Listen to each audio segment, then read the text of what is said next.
Halo sobat, selamat datang kembali di One Day Film. Bagaimana kabar kalian semua? Saya mendoakan semoga kalian selalu diberikan kesehatan, rezeki, dan kebahagiaan selalu ya.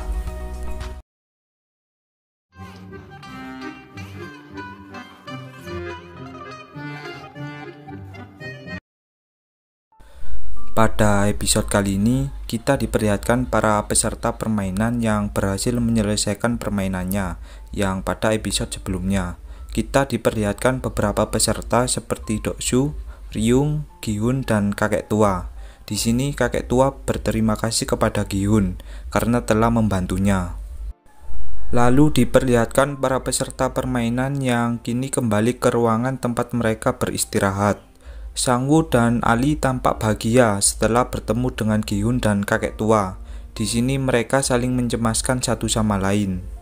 Kemudian papan pengumuman memberitakan bahwa 79 peserta telah gugur di game sebelumnya dan terlihat beberapa uang yang kembali bertambah dikarenakan jika ada peserta yang gugur maka beberapa uang akan bertambah. Dan film Squid Game episode keempat pun dimulai. Episode keempat ini berjudul Tetap di Tim. Diperlihatkan para peserta yang diberi makanan telur dan soda.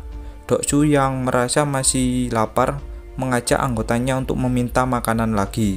Hal ini pun menyebabkan beberapa peserta tak kebagian makanan. Peserta yang tak kebagian makanan pun memprotes petugas di sana. Akan tetapi, petugas di sana malah mengancam akan menembaknya. Kemudian salah seorang peserta mengatakan bahwa kelompok Doksu lah yang mengambil jatah makanan mereka. Peserta itu pun mendatangi Doksu dan meminta makanannya dikembalikan, dan terjadilah sebuah perkelahian di antara keduanya. Doksu yang dulunya anggota gangster pastinya akan lebih diunggulkan, dan benar saja, Doksu menghabisi lawannya dengan sadis dan dia pun kini tak sadarkan diri.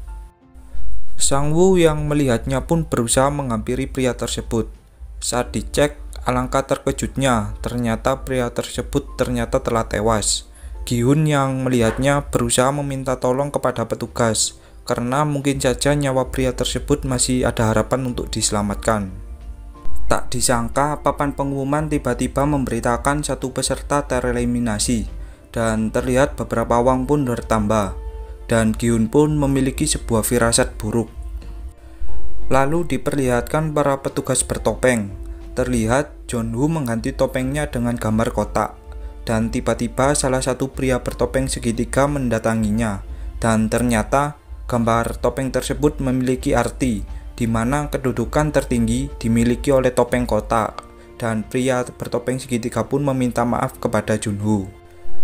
Terlihat beberapa orang yang sedang mengatopsi mayat untuk diambil organ tubuhnya. Kembali ke tim Gi-hun, di sini Sang-woo beranggapan bahwa akan terjadi perkelahian satu sama lain untuk saling membunuh. Sebab melihat dari kejadian sebelumnya, mereka berpikir bahwa dengan saling membunuh, mereka bisa memenangkan permainan tanpa harus bermain di game berikutnya. Gi-hun yang melihat si Byuk pun kemudian menghampirinya. Dia menawarkan jika butuh bantuan datanglah ke tempatku. Kembali ke beberapa orang yang mengatopsi mayat. Ternyata dia adalah peserta dalam permainan. Peserta tersebut ternyata seorang dokter. Dan dia membantu pria bertopeng untuk mendapatkan informasi di game berikutnya.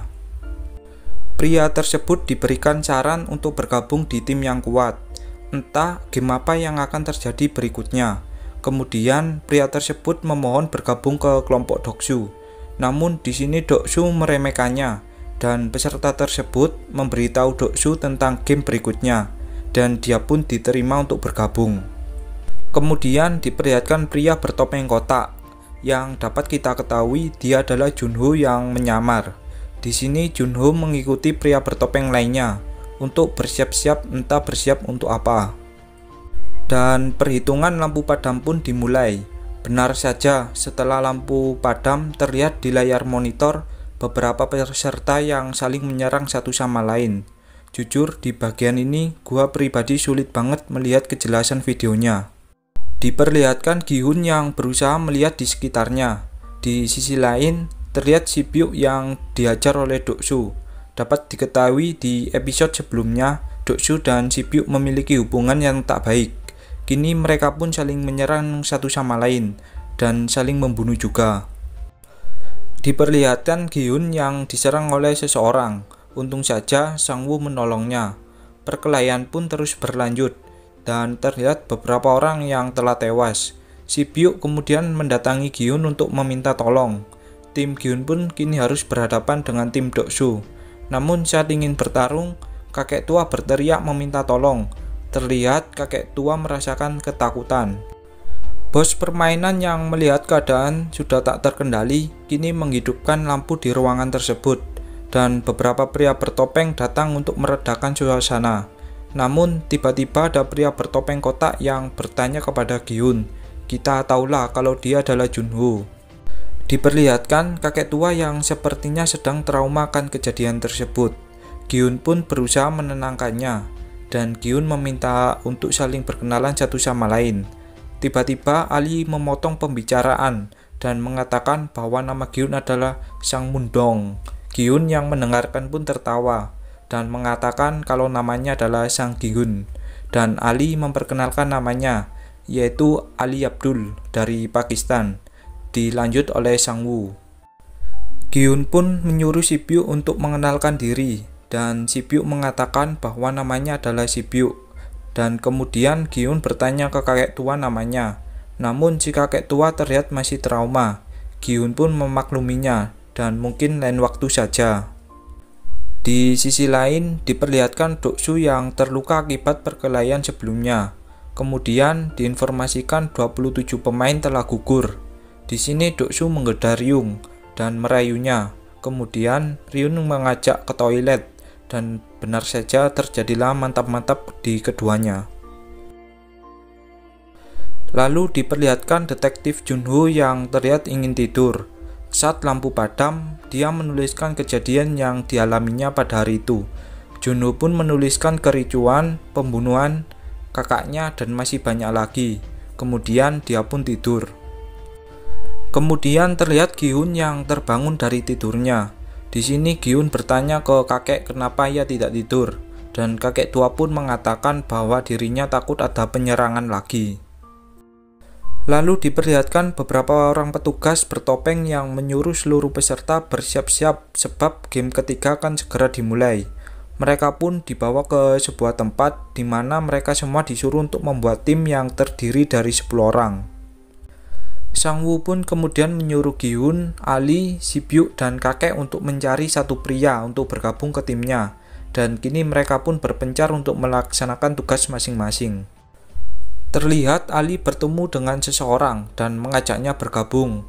Kemudian diperlihatkan Sang-woo yang mengajak seseorang.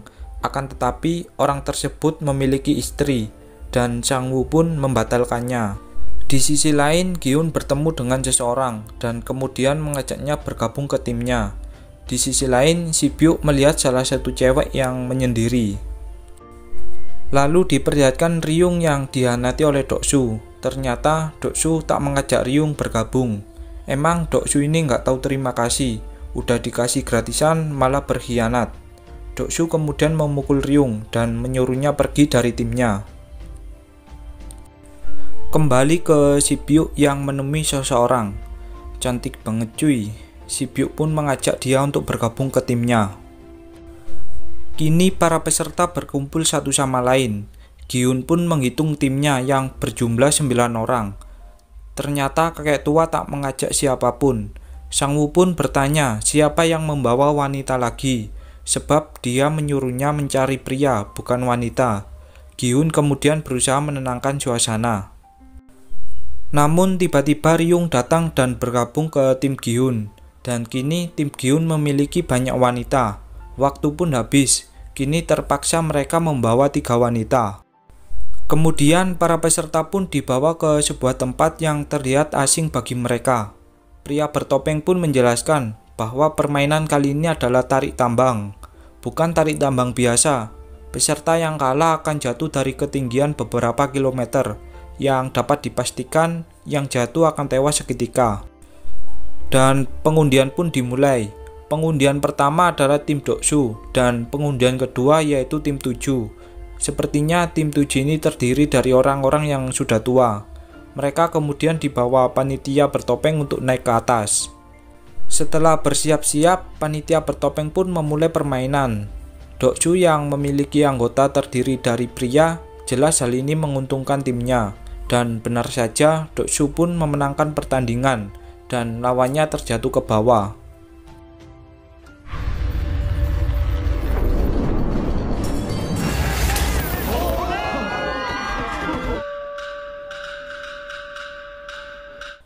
Pria bertopeng kemudian memasukkan mayat-mayat tersebut ke dalam sebuah peti mati. Ronde kedua pun dimulai.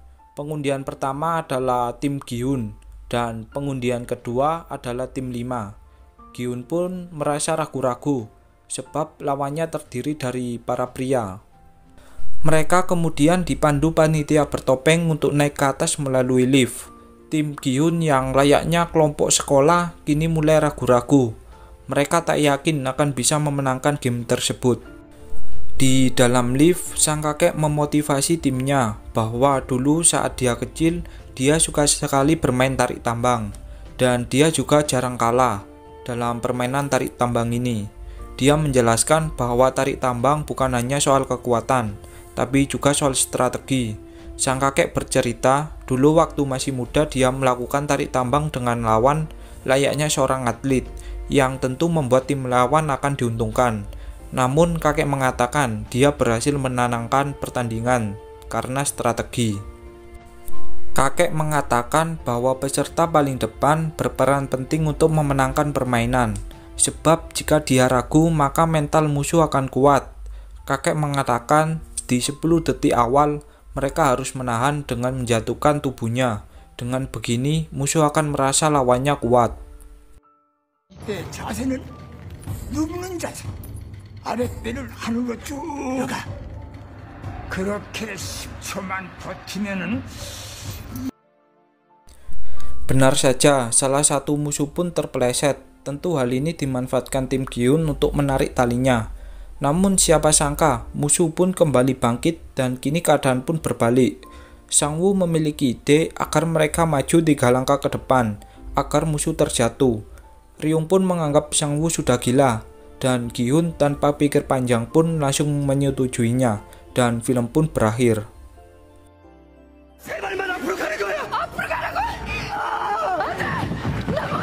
못하면 죽어! 제 생각인 거야!